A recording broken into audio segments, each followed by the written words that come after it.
Hinamon mo ako, di ba? Ang saya-saya niyo noon. Nakita mo na may Diyos sa langit. Bisaya, ato ni. Kung bag-o ka palang diri sa akong channel, ayaw kalimti, mag-like o mag-subscribe na. Daghang salamat. Malungkot ako ngayon, pero pasensya na. Nalulungkot ka, Vice?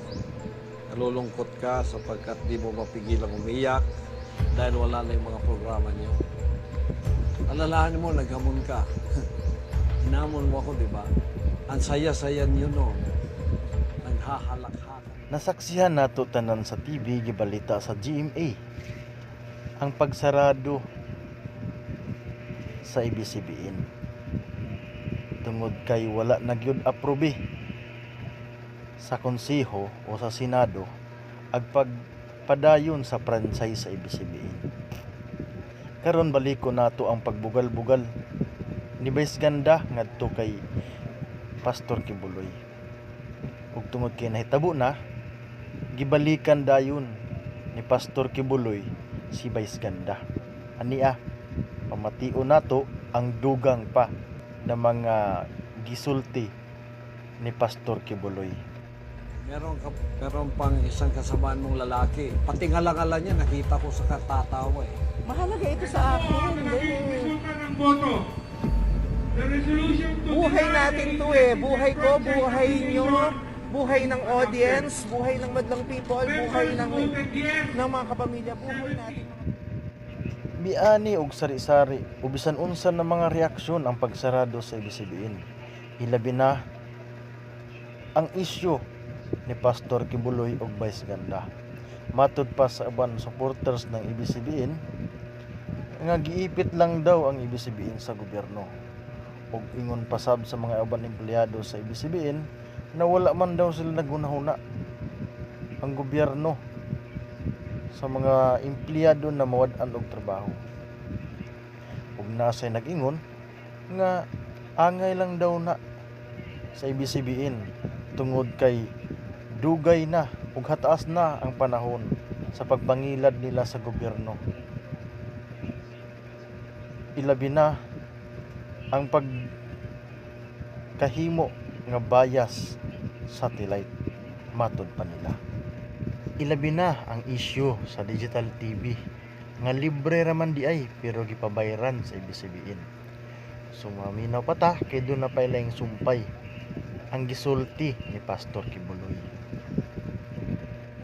Justisya ang Diyos, Vice Ganda. Justisya. Oh, siguro sa iba, niloloko mo, pinagtatawanan mo. Eh wala namang kinalaman sa Diyos sila. Nakakaligtas ka doon. Pero binibilang din ng Diyos yun. Pang-aapi-api yun. O pagkatapos isinama mo pa ako. O ngayon napatunayan mo na meron akong Diyos na nagpadala sa akin. Kasi yung lahat ng pinagsasabi mo, puro imposible. Sige nga, Kiboloy, punta ka sa EDSA, pahintuin mo ang traffic. Sige nga, Kiboloy, pahintuin mo ang probinsyano. Abangan, si Kiboloy lang ang makapagpapahinto sa probinsyano. Nag-prophesy ka, Vice. Ngayon, wala na yung programa mo, wala na yung network mo, malinis ng EDSA. Dapat masaya ka sapagkat natupad ang lahat ng hamon na ginawa mo. Ngayon, ako ang nagsusyo-time. Malaki. Ang ABS-CBN, ang serbisyong ibinigay niya ay naging malaking bahagi ng araw-araw na buhay ng mga Pilipino. Napakalaking bahagi. So, tungkol to sa ating lahat. Hindi ito tungkol lang sa mga taga-ABS, hindi ito tungkol sa EDSA, tungkol to sa ating lahat. Tungkol to sa buhay natin. At naniniwala, kaya nga kayo lahat nandito eh, dahil may epekto itong lahat sa inyo. Kala mo, makapangyarihan na kayo noon. Ang ABS kasi, ABS-CBN pag narinig, para bang Diyos, kailan tumabi kayo lahat kasi nandito na kami.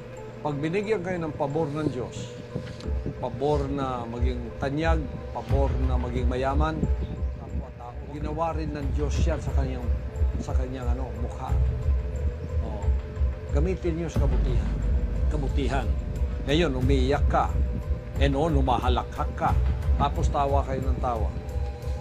Ngayon, ang Diyos ang nagtatawa sa iyo. Bakit ka umiyak ngayon at nalulungkot? Tanungin mo sarili mo.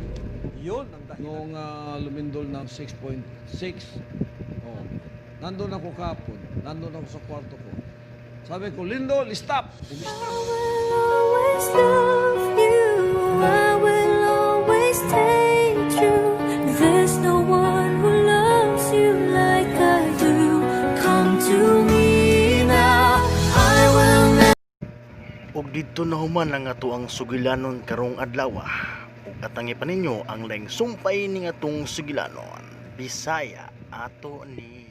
Subscribe na.